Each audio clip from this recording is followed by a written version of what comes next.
नमस्कार. आज आपण बोलणार आहोत जे आता सध्या दिल्लीमध्ये संसदमध्ये भवनामध्ये जे काही अधिवेशन चालू आहे, हिवाळी अधिवेशन म्हणतो आपण त्याला. त्याच्यामध्ये जे काही विरोधी पक्षनेते आणि जे सत्ताधारी पक्षनेते आहेत ते सगळे एकत्र येऊन देशाच्या प्रॉब्लेम्सवरती चर्चा करतात. पण कालचं जर आपण एकंदरीत त्याचं तर पूर्णपणे जे 10 तास जे रेकॉर्ड झाले त्याच्यामध्ये त्यांचे जे आपापसामधले जे वाद आहेत त्याचं थोडंफार मी माझं मत त्यामध्ये मांडतोय. पंतप्रधान नरेंद्र मोदी यांनी वंदे मातरम म्हणा, नेहरूजी म्हणा यांच्यावरती चुका काढण्यात जास्त वेळ त्याच्यामध्ये वाया घातलेला आहे.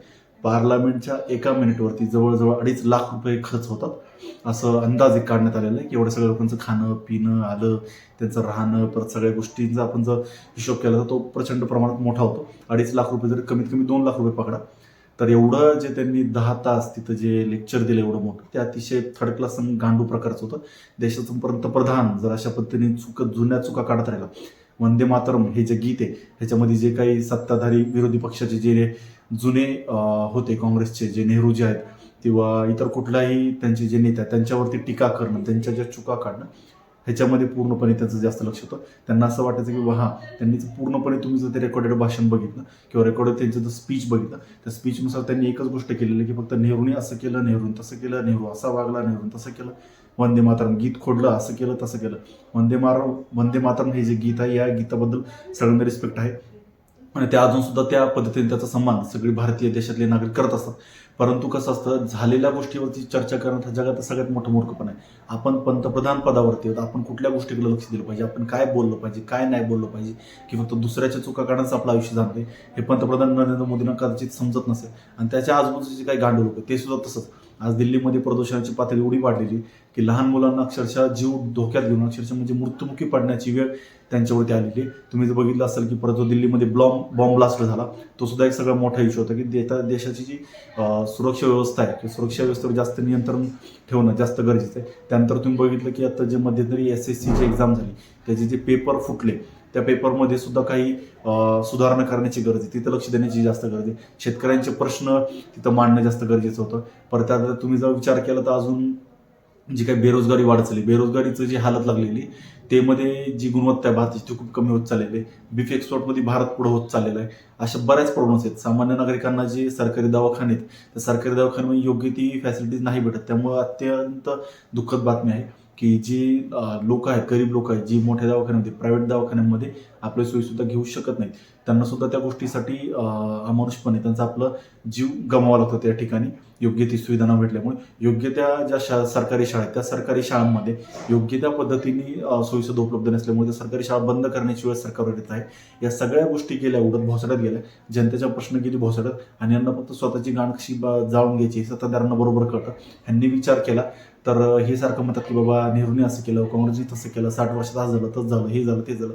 जर याची पूर्णपणे यादी काढली तर ज्यावेळेस 2010 मध्ये आपल्यावरती 54 लाख रुपये 54 लाख करोड एवढं कर्ज होतं, तेच 2025 मध्ये आपल्यावरती 150 लाख करोडच्या प्लस, म्हणजे ठराविक आकडा नाही सांगता येणार पण 1.5 लाखाच्या वर करोड कर्ज एवढं सध्या भारतावर आहे. म्हणजे 14 वर्षात त्यांनी डबलचं ट्रिपल करून टाकलं.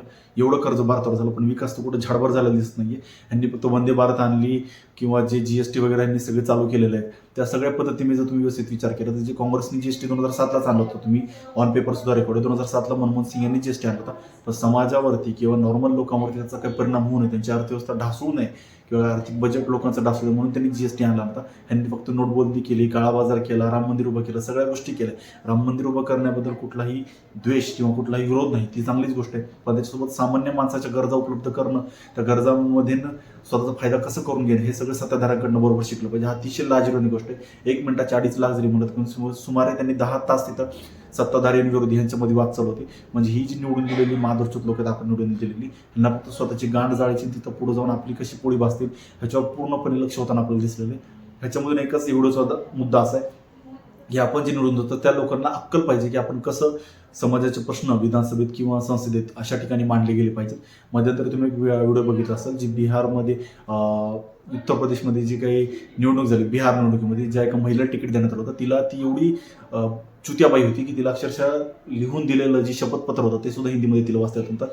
हे त्या सत्ताधारी पक्षांचे जे काही सध्याचे कॅन्डिडेट आहे अशी लोक, ही लोक देशाला पुढं कसं चालवणार म्हणजे ह्याच्याबद्दल कुठंतरी विचार होणं जास्त गरजेचं आहे. कारण लोकांचं कसं असतं, लोक हे गांडूच असतात. 100 रुपये दिले, 200 रुपये दिले, दारूची बॉटल दिली तर लगेच आपलं मत विकून टाकतात. हे सत्ताधाऱ्यांना बरोबर माहिती आहे. बिहारमध्ये सुद्धा त्यांनी 10,000 रुपये देऊन बायकांना विकत घेतलं. बायकांना विकत घेतलं म्हणजे फिजिकल विकत नाही घेतलं, त्यांचं मत विकत घेतलेलं आहे. असं पूर्णपणे ह्यांचा खेळ चालू आहे. आता जी काही पंतप्रधान नरेंद्र मोदी नेहरू जे काही रट्टा लावला होता कालच्या ज्या पूर्ण त्या संसद भवनामध्ये, तर त्याच्यामध्ये असं कुठेतरी विचार करण्याची गरज आहे की सामान्य जनतेच्या ज्या अडचणी त्या कधी सॉल्व्ह होणार. फक्त आपण आयुष्यभर काय नेहरूच करत राहायचं का? दुसऱ्या देशांची जर प्रगती तुम्ही बघितली, जपान झालं, चायना झालं, या सगळ्या ज्या गोष्टी त्या पुढे असण्याचं कारण असं आहे तिथल्या सत्ताधाऱ्यांना फक्त आणि फक्त देशाचा विकास कसा पूर्ण येते ह्याच्यावर जास्त विचार विनिमय करतात आणि ते पुढे त्या गोष्टीवरती अंमलात आणतात. पण आजचा जे काही सत्ताधारी आहेत आपल्या भारतामध्ये, त्यांना फक्त स्वतःची गांड जाऊन घ्यायची, स्वतःचा पैसा कसा येईल ह्याच्यावर जास्त लक्ष देण्याचं काम त्यांनी केलेलं आहे. तर कमीत कमी जास्तीत जास्त लोकांनी असं विचार करून आपला कॅन्डिडेट निवडून द्यावा जो संसदेमध्ये विरोधकांची चुका काढत बसण्यापेक्षा आपल्या प्रभागाचा किंवा आपल्या देशाचा विकास कसा होईल ह्याच्यावर जास्तपणे लक्ष घालेल. जय हिंद, जय महाराष्ट्र.